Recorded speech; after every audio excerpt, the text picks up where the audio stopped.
Hey everyone, this is Eric McGowan and Rhianna Wicken for the Facebook Live on social relationships for the Tourette Association of America. I'm the Executive Director of the Southern California Chapter of the TAA, and I've been involved for the last 4 or so years with our chapter. And I am a Tourette Association Rising Leader as of this past year, and I've been with our chapter for the past 8 years. All right, well, let's get started.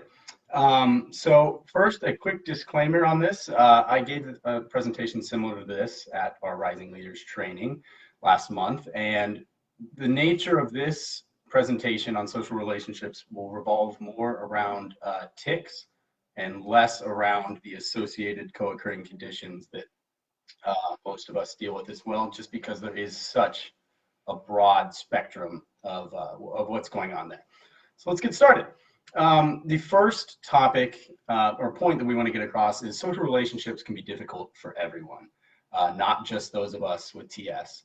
Obviously, what makes us different is that a lot of us are tics, and what makes us uncomfortable or self-conscious is on display for everyone. As you can see, both of us, both me and Rhianna, have tics that are quite persistent and quite visible.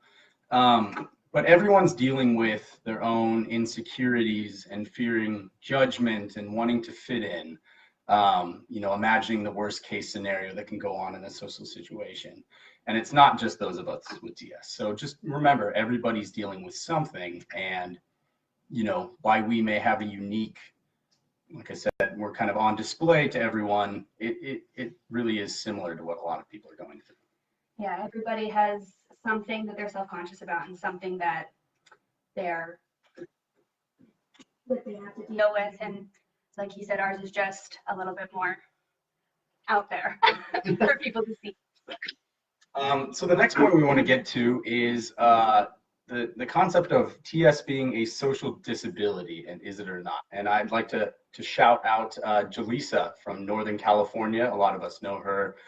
She has an excellent video on her YouTube page that talks about this subject, which I borrowed some of this from. So when it comes to TS, it's, in a social setting, it's really all about the environment. Are you in an environment where, people are being supportive, where you can be understood, where you can explain yourself? So, if tics are causing a problem in a social situation, it's not the tic that really is causing all of this. It's the environment you're in. A good example that Jaleesa gives on her video is if you were in a wheelchair and going in for a job interview, and the interview was on the second floor. The only thing, if you're qualified for that job and you can do whatever anyone else can do, it's just the inability to get you up to the second floor for your interview that's causing the trouble. It's not your tics, or in this situation, it's not you being in a wheelchair. It's just that the environment is not conducive to you succeeding. Yeah, I fully agree with that. It's all about your environment that you put yourself in as well. And, Tourette's or tics could be a catalyst for a negative social interaction. But if somebody's going to go out of their way to say something negative to you because of your TS or put you in an uncomfortable situation, that type of person is probably someone that's going to do a very similar thing to someone that doesn't have Tourette syndrome, it doesn't have tics.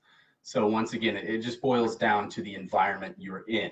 The responsibility is really on others to, recognize what's going on and being supportive and being understanding. It's not your tics that are causing the problem in that situation. The next point we'd like to get to is addressing our tics and how you would like to address your tics. And to others when they come up, or if you're around new people, things like that. And I like to think of it as there being an offensive approach and a defensive approach. And what I mean by that is, like, an example of what I would consider an offensive approach is just getting out ahead of it, bringing it up first.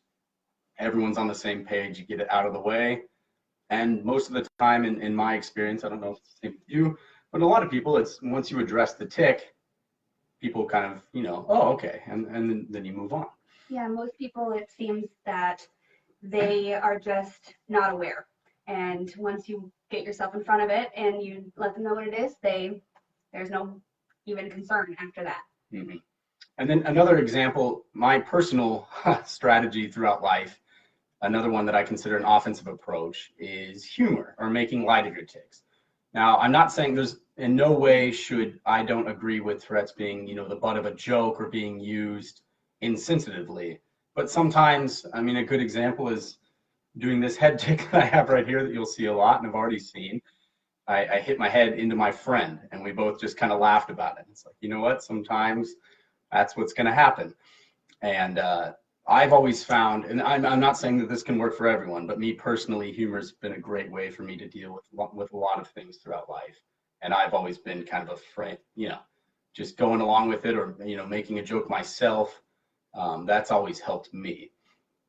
And then I think the easiest way to describe the defensive approach is not necessarily, being defensive, but, not feeling the need to bring it up on your own and just wait for it to be brought up. A lot of times it's never brought up.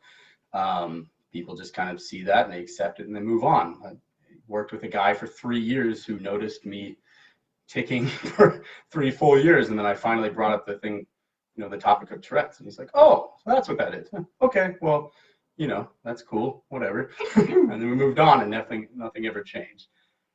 And I think you might agree with it. What you should do, I think, is whatever works best for you. What are you comfortable with? And that could change. Maybe in one situation, humor is appropriate, and another situation, not mentioning it feels right. And another situation, you just want to, if you're getting in front of a group of people for the first time, maybe you just want to get ahead of it and bring it up.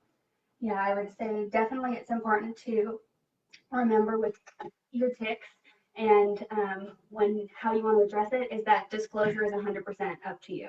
How you want to tell people, if you want to tell people what's going on, if you want to just leave yourself a mystery, that's all your decision, and you shouldn't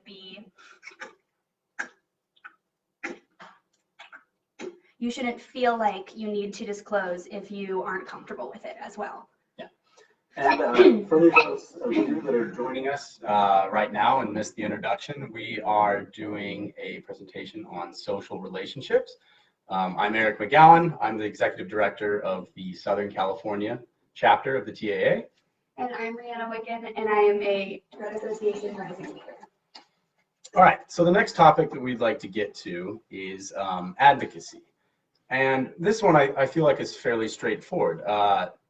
You want to be an advocate for yourself and others with TS. And if you need to explain it, I found that the best way to do it is to just very briefly explain what's going on to someone, unless they want to know more.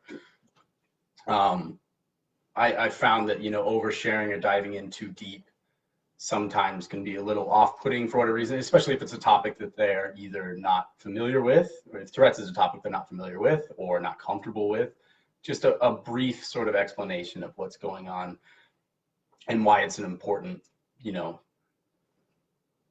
to advocate or whatever you're trying to say. I found, being brief is a good way to go. Yeah, usually if I am choosing to advocate for myself or others, usually I just say, especially in a social situation, if somebody asks me about my tics, I just say, oh, I have Tourette Syndrome. It's a neurological condition I was born with and I can't control it. And usually that's the end of the conversation. If they ask me more questions, I love to answer them, but I leave it at that in case that's all they need to or want to know. I completely agree. And then kind of, going off of that, surrounding yourself with people that will be an advocate for you is very important. And that can be as simple as just, if someone says something inappropriate or offensive around you, there's someone that would come to your aid. Or even if you're not around, there's someone that will take that brief short amount of time to educate someone else on TS, but they'll be an advocate for you and others with TS, and they will support you.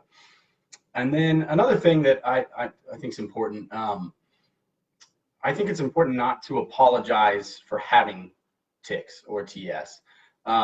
There's certain situations, like I was saying earlier, where I accidentally head-butted my friend. It's like, oh, sorry, didn't mean that. But I wasn't apologizing for having Tourette's. it's, you know, and I think it's very, very important to, you know, you don't have to be aggressive about it, but I think it's important to, you know, coming back to what we were saying about being in, creating an environment that's supportive for you. Yeah, and it's also important, I think, for us as people with TS to especially not apologize for it, like he said, but I think it's good for us as well not to feel like it's something that we need to apologize for. So that is also not just creating your own environment outside, but like your own personal environment. It's good to know that it's nothing to be sorry for. So our next point is on the topic of unsolicited advice, which I believe probably everybody with TS that is tuning into this has experienced many times. You know, it's like, oh, have you tried going gluten-free, or have you tried these magnesium supplements, or have you tried doing CrossFit, you know, these things, you know.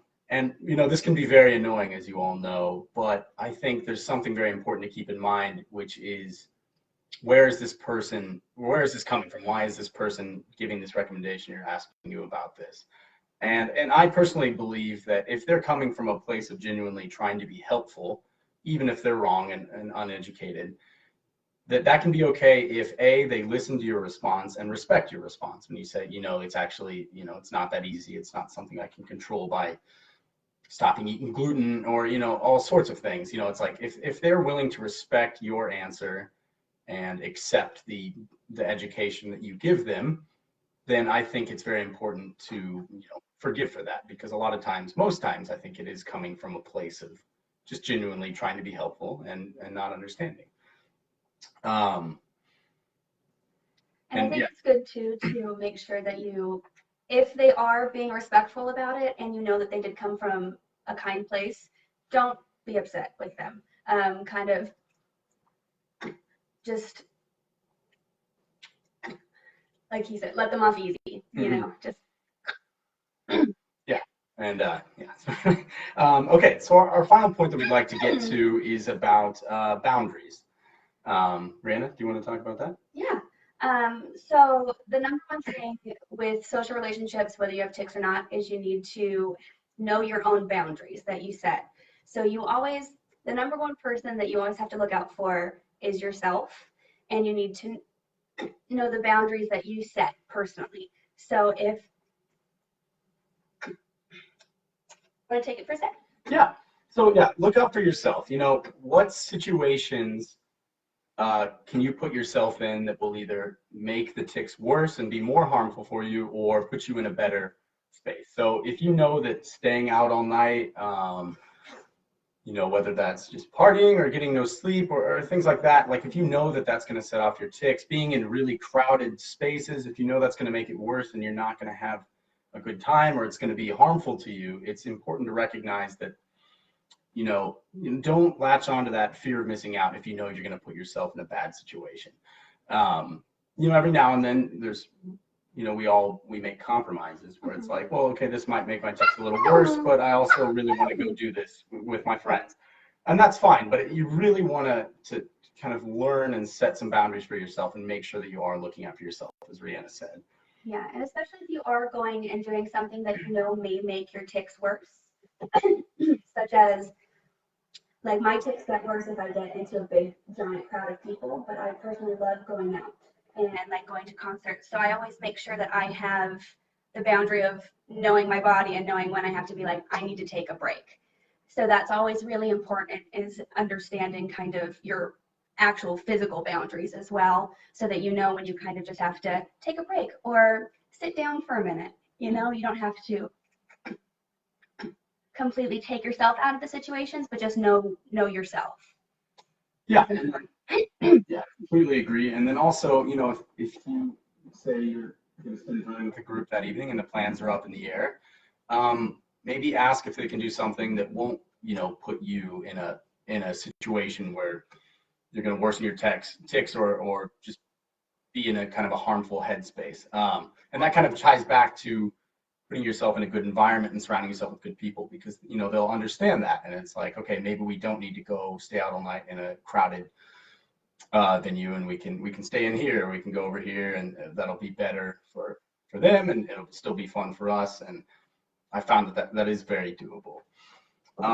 Great. So those are our main points. And just to recap really quickly, so everybody struggles or can struggle in social situations. Just because you have tics that everyone can see, that doesn't mean that you're necessarily thinking about too many things differently from a lot of other people without tics or TS in social situations.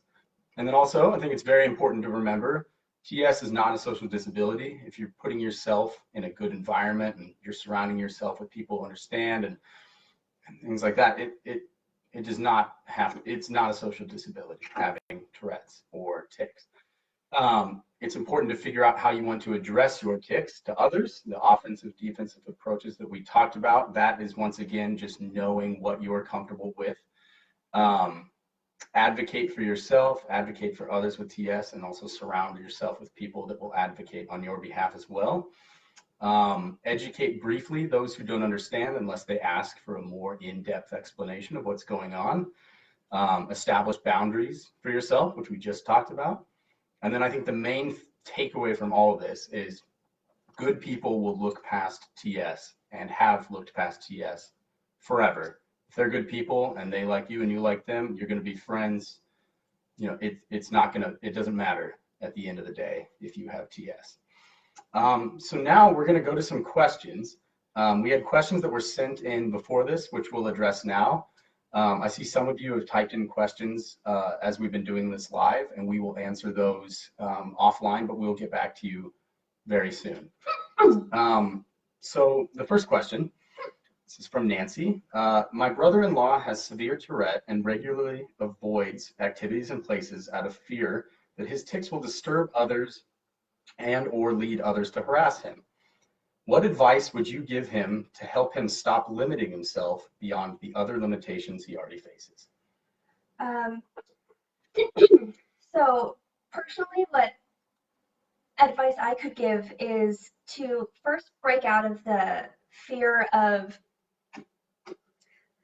going out or doing going to activities or places for fear of disturbing others or being harassed, is to start going places with friends and family that love you. So you're not going out alone at first necessarily, but you're with other people who could advocate on your behalf if you're not comfortable for it. But also, if you're out with people that you love and you're comfortable with, there's a good chance that, one, your tics might be less, or two, if people who would potentially harass you or be disturbed see that everybody you're with doesn't care or seem to notice that you're ticking, usually, at least in my personal experience, it has gotten to the point where nobody ever mentions it. Yeah, I couldn't agree more. So how can I better deal with people who refuse to understand my symptoms, but I can't really walk away from that particular relationship?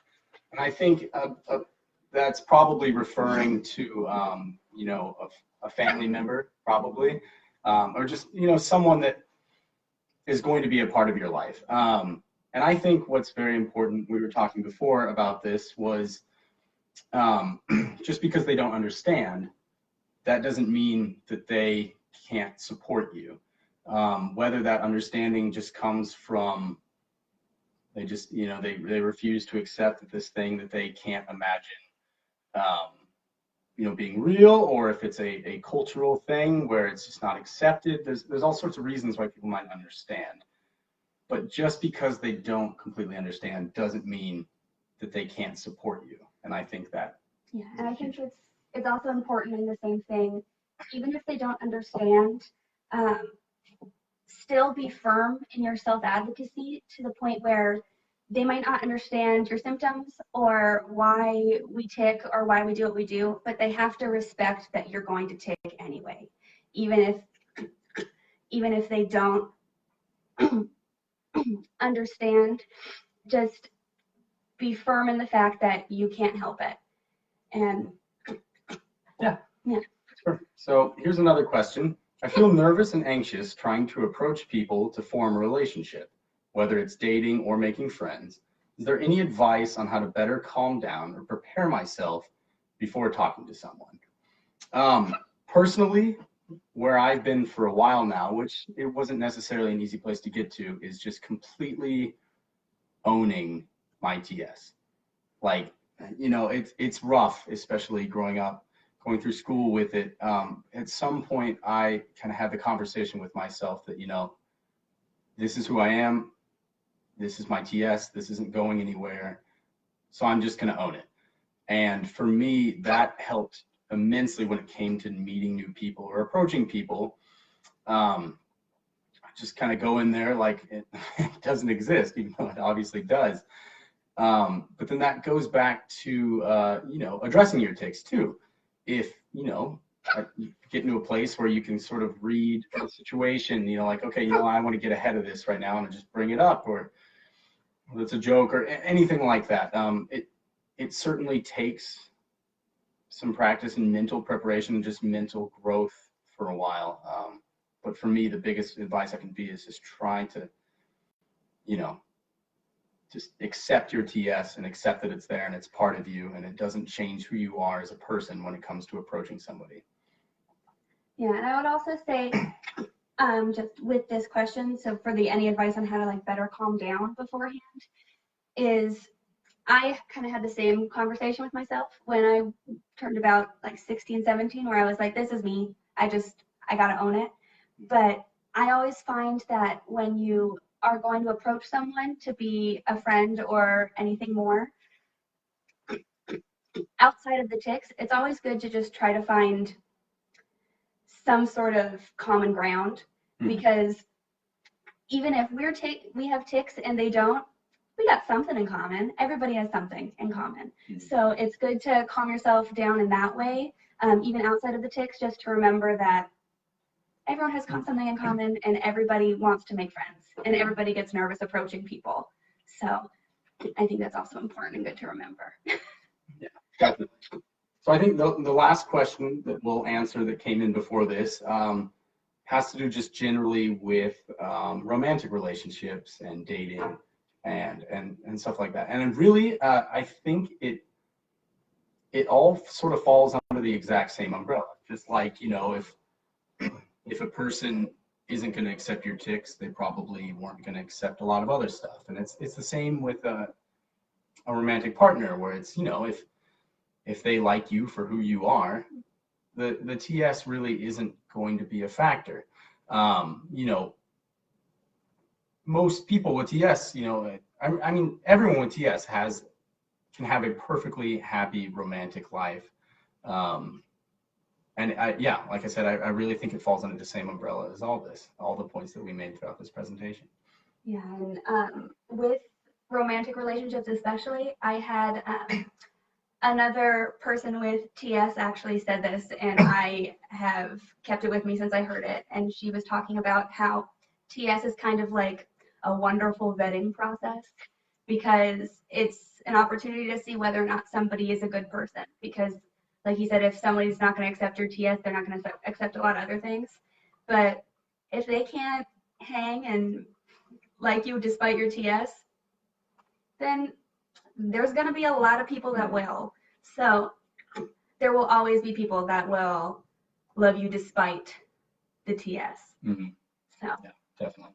So yeah, thank you everyone for joining us on this Facebook Live for social relationships. Once again, I'm Eric McGowan, and this is Rhianna Wicken from the Southern California Chapter of the Tourette Association.